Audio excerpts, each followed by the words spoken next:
إذا أحببنا الرب من القلب تصير وصاياه سهلة. من أجل محبة المسيح، من أجل خاطره. أتذكر سنة 77 زرت حد قالوا لي عليه، كان عندهم مشكلة بقالها 18 سنة. الراجل والست اتخانقوا وبعدوا، كل واحد راح له حتة. ما كانش فيه اللي حاصل في الأيام دي، الواحد يجري يطلق يعمل ساعة. هو مشي وهي قاعدة بيت أبوها 18 سنة متصلة.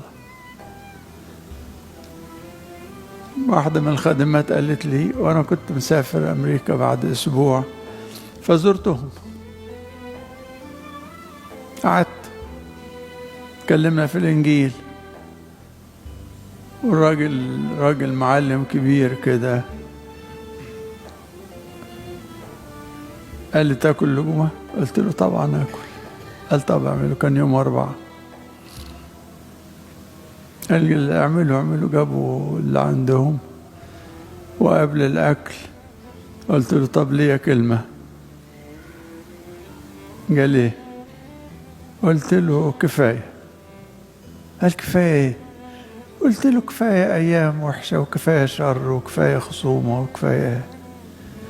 قال لي يا أبوي ده كلام ناسا، ده احنا بقالنا 18 سنة. ما عرفش ازاي. قلت له طب من أجل خاطر يسوع، عشان خاطره. قال لي يا سلام، ليه تقول كده؟ بس ليه تقول كده؟ خاطره على رقبتي، أجل خاطر المسيح، وبدون جهد، وكل الشر اللي اتكون في السنين اتمحى في ثانية من أجل خاطره. اعمل أعمالك من أجل خاطر المسيح، احتمل من أجل خاطره.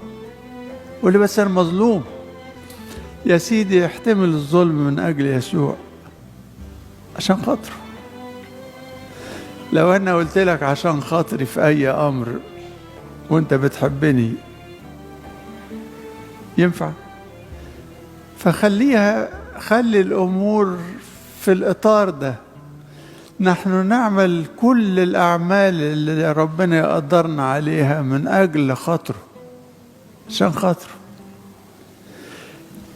صدقني حتى الأعمال اللي تبدو حقيرة جدا أو تافهة جدا أو ما تسويش، إذا عملت من أجل خاطر المسيح يبقى ليها قيمة كبيرة جدا.